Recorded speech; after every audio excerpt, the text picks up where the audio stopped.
The same study identified around 70 high-risk chemical facilities across the Portland area alone. Even more concerning, researchers found that detailed records of exactly what is stored at many of these facilities and what amounts, under what safety conditions, are incomplete. Emergency planners cannot properly prepare for a danger they haven't fully measured yet, and that gap in knowledge means the real risk could be even higher than current estimates suggest. The neighborhoods most exposed to this kind of toxic cloud face a specific, brutal problem the earthquake itself creates entirely on its own. They can't evacuate, not because they don't want to, but because there's nowhere left to go. The roads are destroyed. The bridges are down. The same collapsed infrastructure trapping the firefighters also traps the families who need to escape the very air around them. Let's talk about something that almost no one considers. This disaster doesn't end when the shaking stops, the fires burn out, and the toxic clouds clear away. Some of the damage from this earthquake will never be undone. It will permanently reshape who can safely live along this coastline ever again. For thousands of years, the same slow-motion collision that has been loading up the Cascadia Fault has also been gently pushing the edge of North America upward. As the two plates press against each other, the land along the coast rises, just barely keeping pace with the slow rise of the ocean over time. It's a strange kind of balance that's held steady for centuries. The moment the earthquake happens, that balance breaks instantly. All that stored energy, all that pressure built up over centuries of two plates pressing against each other, releases in a matter of minutes. And when it releases, the land that had been slowly pushed upward suddenly drops. Scientists estimate the coastline could sink by as much as 6 feet in some areas, all within the span of the earthquake itself. And it doesn't bounce back afterward. Once it drops, it stays there. Think about what that actually means for the people living there. Homes, roads, water treatment plants, and emergency facilities were all built assuming the ground beneath them would stay exactly where it's always been. A road sitting safely above the high tide line before the earthquake could end up sitting below it after. A neighborhood that was safely above flood level in the morning could be permanently underwater by that same afternoon. Wastewater treatment plants, which are almost always built on the lowest available land near the water, would likely be among the very first things permanently flooded, turning an already devastating public health crisis into an ongoing contamination nightmare. Researchers estimate that flood zones across the entire Pacific Northwest coastline could permanently expand by more than 100 square miles after an earthquake like this. That means roughly double the number of homes, roads, and people currently living in flood zones would suddenly find themselves living in one permanently, with no way to reverse it. And this new coastline wouldn't just be reshaped by the earthquake alone. It would also collide with something else already reshaping the coast, slowly rising sea levels caused by a warming climate. If this earthquake strikes later this century, after decades of gradually rising seas have already pushed water higher and expanded flood zones on their own, that sudden 6-foot drop would land directly on top of an already worsening situation. Instead of doubling the flood exposure, the combination could triple it. Two separate forces, each dangerous on their own, crashing into each other at exactly the same place and multiplying the damage. Here's a quick favor before we go further. If this is genuinely surprising you, drop a comment telling me which part shocked you the most. I read every single one, and it helps me know what to dig into next. And obviously, hit subscribe if you haven't already, because we're not done yet. Now let's talk about how we even know all of this. Because this isn't a guess pulled out of thin air. There's a reason scientists can speak about Cascadia with far more precision than most fault lines on Earth. We know exactly when it last ruptured. We know the date, and we even know roughly the time of night. And the way we figured that out is one of the most remarkable pieces of scientific detective work ever done. The last full Cascadia earthquake happened around 9 o'clock at night on January 26, 1700, 325 years ago.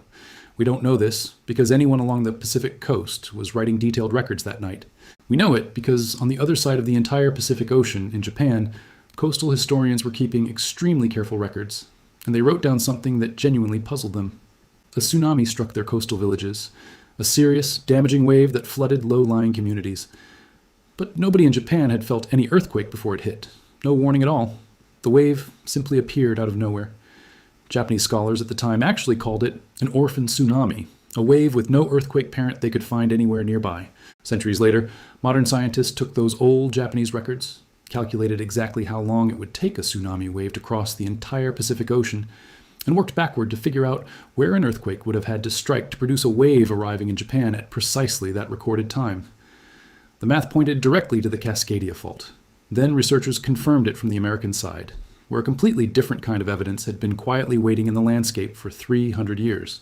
When a coastal earthquake causes land to suddenly drop, forests that used to sit safely above the saltwater line suddenly find themselves below it. The trees die because their roots are drowned in salt water, but their trunks remain standing for decades, preserved by the cold, wet conditions along the coast. These are called ghost forests, and they still exist today along parts of the Pacific Northwest coastline. Rows of bare, silver-gray dead trees rising straight out of tidal marshes, standing exactly where they died. Scientists studied the growth rings inside these trees and traced their deaths back to the winter of 1699 into 1700. The Japanese records and the American ghost forests were telling the exact same story from opposite sides of the ocean. Here's why that history matters so much to everything we've already covered.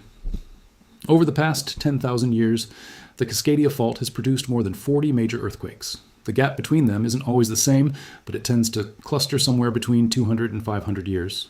With 325 years having passed since that night in 1700, Cascadia is sitting right inside the window scientists expect the next major rupture to occur. Current estimates put the odds of a significant Cascadia earthquake within the next 50 years at roughly 1 in 3. The odds of the truly catastrophic version, the full rupture we've been describing this entire time, sit at around 15% within that same 50-year window. 1 in 3 is not some distant, unlikely possibility. It's a serious, near-term risk, and it's the number quietly sitting behind every infrastructure decision being made across the entire Pacific Northwest right now. To put that number in perspective, think about how we treat much smaller risks in everyday life. We wear seatbelts for odds far lower than 1 in 3. We buy insurance for house fires that are statistically far less likely to happen in our lifetime than this earthquake is. Yet most homes sitting directly inside the Cascadia impact zone still don't have a working emergency plan, don't have 2 weeks of stored water, and don't know which of their local bridges are expected to fail. The odds here aren't a footnote. They're closer to a coin flip stretched across a 50-year window, and the region keeps building, growing, and adding more people into that zone every single year. Before we get to the ending, there's one more piece of this story that almost never gets mentioned, and it might be the most important part of all. What happens when help finally tries to arrive? After a major earthquake hits a typical American city, federal disaster response usually starts arriving within a day or two. Search and rescue teams, National Guard units, emergency supply convoys, medical teams, all flowing in from outside the disaster zone. This entire system works because it assumes the disaster area still has some way to connect with the rest of the country. Roads coming in from neighboring states, airports that can receive cargo planes, ports that can unload supplies from ships, rail lines that can move heavy equipment.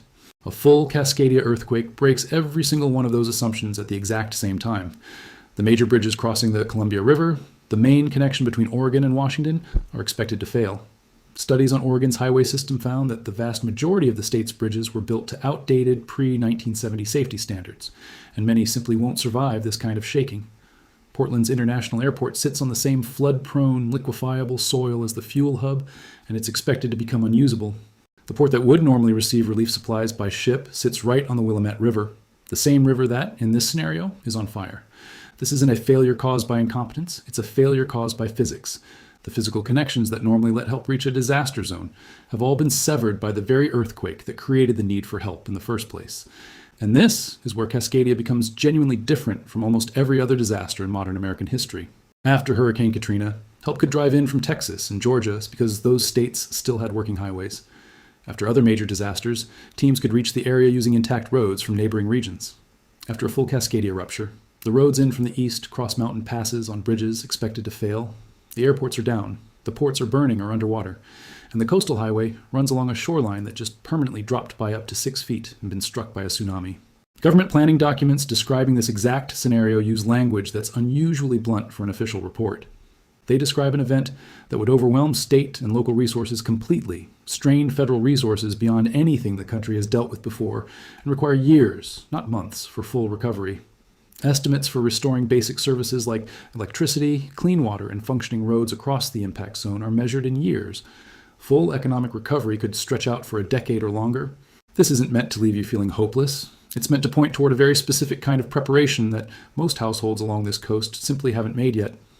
The idea of stocking up on 2 weeks of supplies isn't some comfortable extra cushion in case help is a little slow. In this scenario, it's the actual minimum survival window because help may genuinely take far longer to arrive than anyone wants to admit out loud. Enough water stored for every person in your home. Food that doesn't need refrigeration or cooking fuel. Medical supplies for anyone with an ongoing condition, since pharmacies won't be reachable. A way to communicate that doesn't depend on cell towers or the power grid. And relationships with the people who live around you. because the very first search and rescue effort after this earthquake will be neighbors looking out for neighbors, long before any outside team ever arrives. There's another piece of this that deserves its own moment, because it doesn't happen in Portland at all. It happens right along the coast, in the small towns closest to the fault itself. While the fuel hub and the river fire play out further inland, the coastal towns face a completely different clock, and theirs runs out much faster. Because the fault sits so close to shore, the tsunami it generates won't take hours to arrive the way it did in Japan back in 1700 after crossing an entire ocean.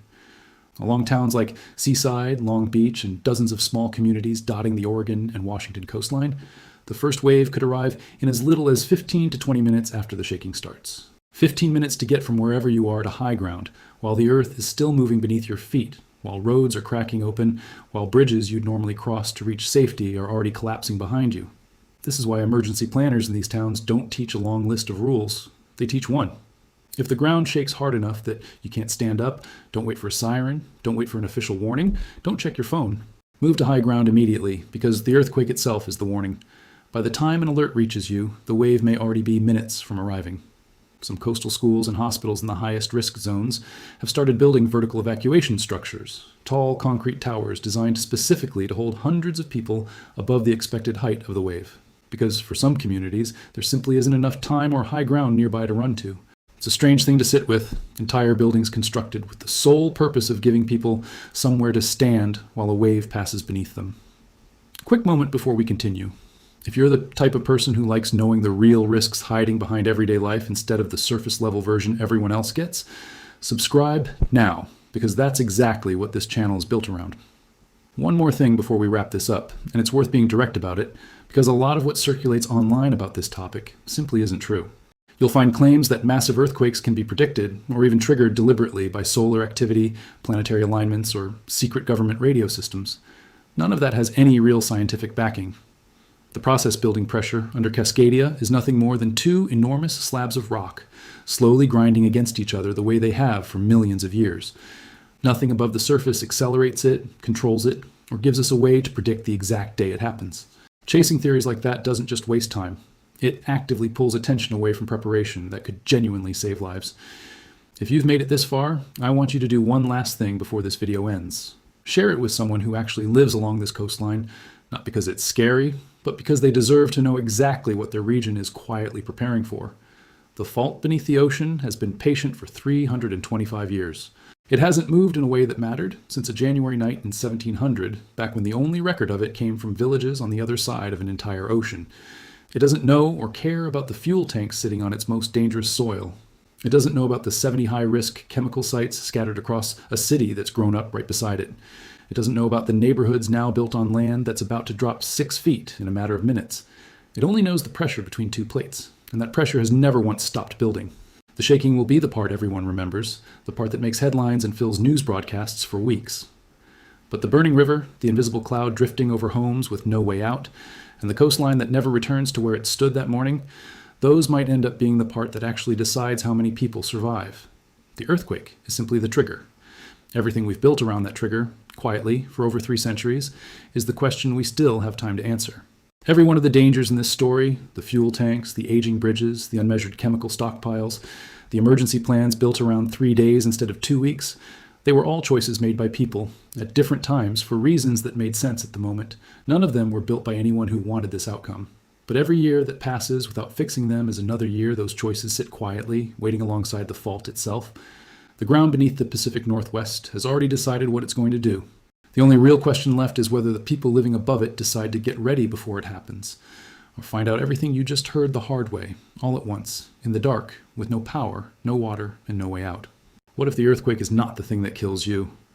What if the real danger starts 2 hours after the ground finally stops shaking? Before we go any further, do 3 things for me. Hit that like button like you're squashing a bug you really don't like. Subscribe if you want more stories like this one. And tag someone who lives on the West Coast, because they need to see this before they see anything else today. Somewhere off the coast of the Pacific Northwest, there's a crack in the earth that has been quiet for over 3 centuries.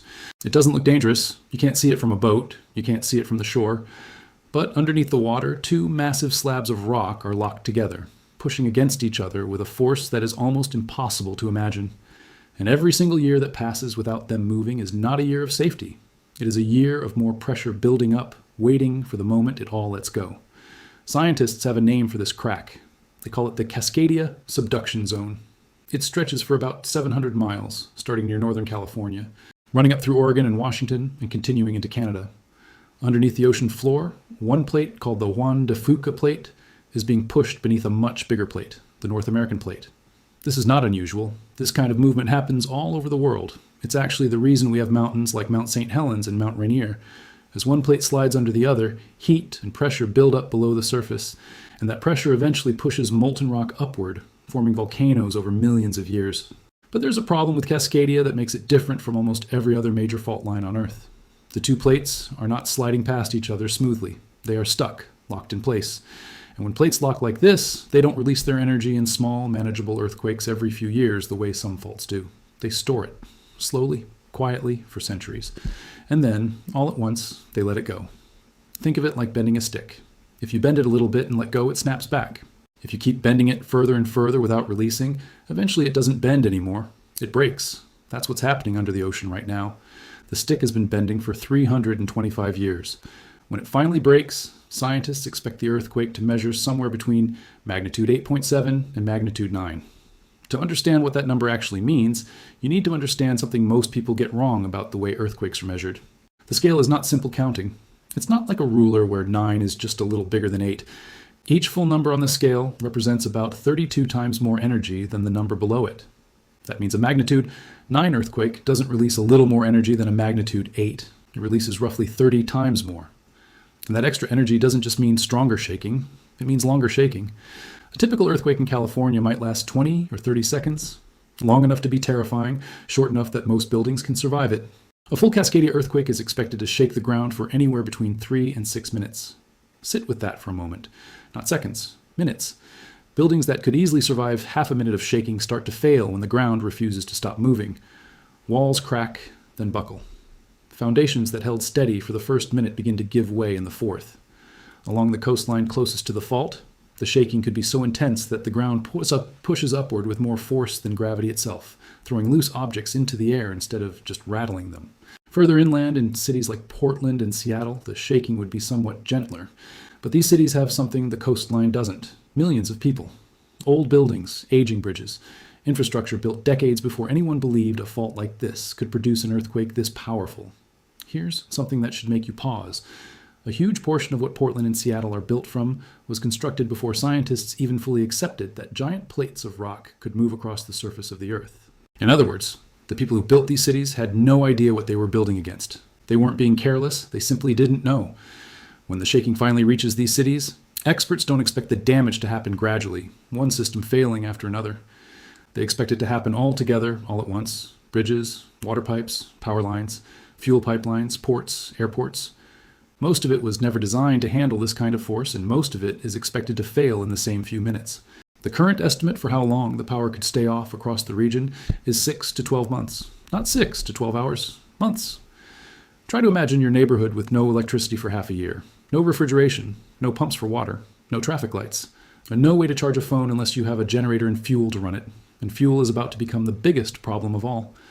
The official estimate for a full Cascadia earthquake is more than 30,000 deaths and over $80 billion in damage. If that happens, it would be the deadliest and most expensive natural disaster in the history of the United States. But here's the part almost nobody talks about. New research suggests that number might be badly incomplete. Not because the shaking is being underestimated, but because of something else entirely. Something sitting quietly on a riverbank, waiting. Just outside downtown Portland, along the edge of the Willamette River, there's a stretch of land packed with fuel storage tanks. This place is known as the Critical Energy Infrastructure Hub. And if you had to design the single most dangerous spot in the entire state to place during a massive earthquake, you'd struggle to design something worse than this. Here's why.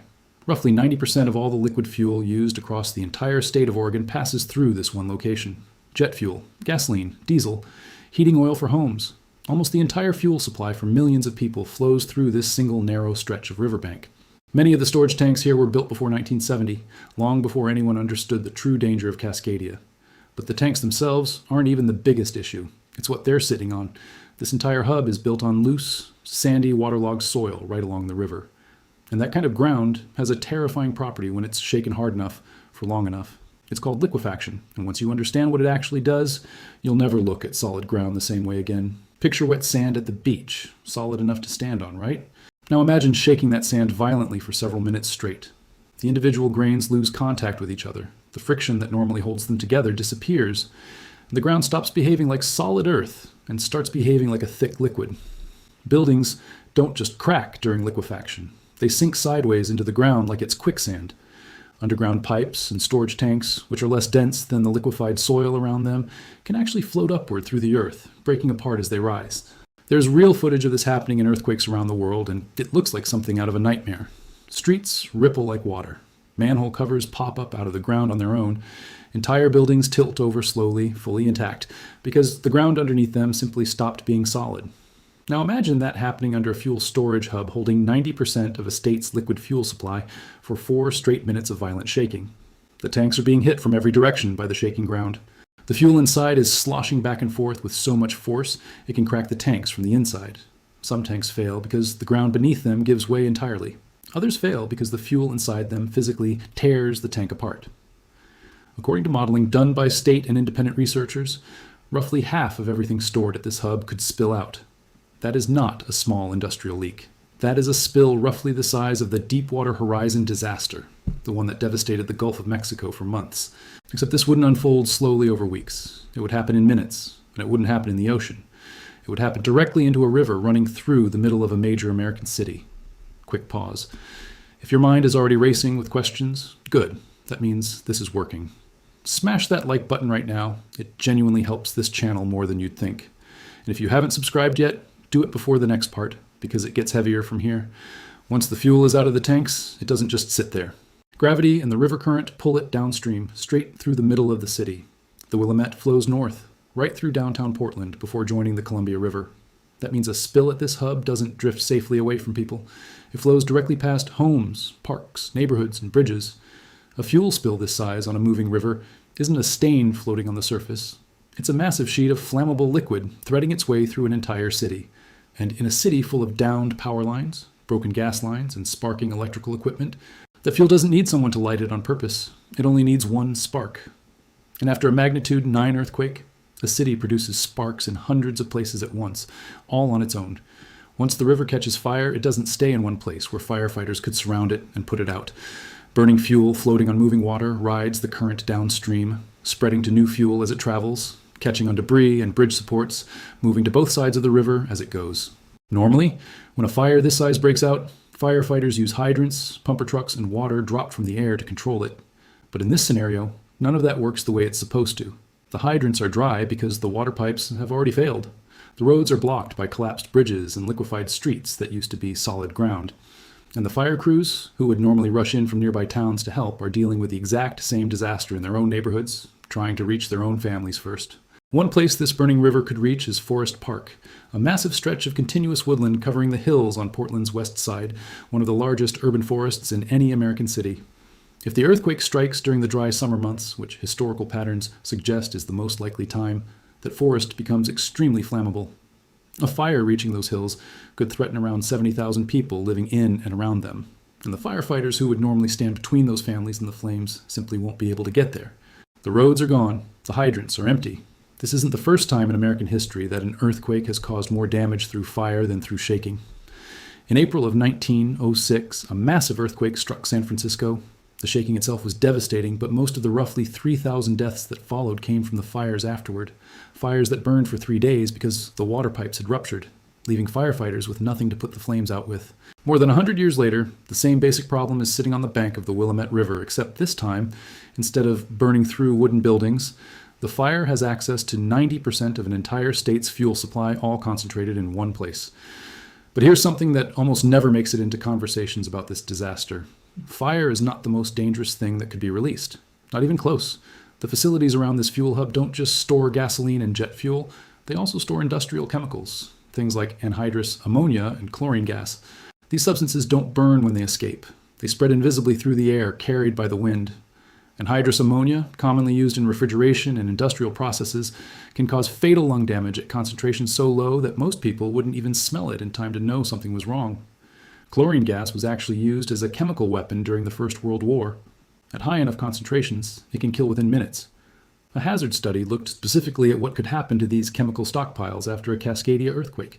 Using realistic wind patterns and examining just 4 of the highest risk facilities, researchers estimated that a worst-case toxic release could kill more than 2,500 people, with hundreds of thousands more suffering serious health effects, and that number only accounts for 4 sites.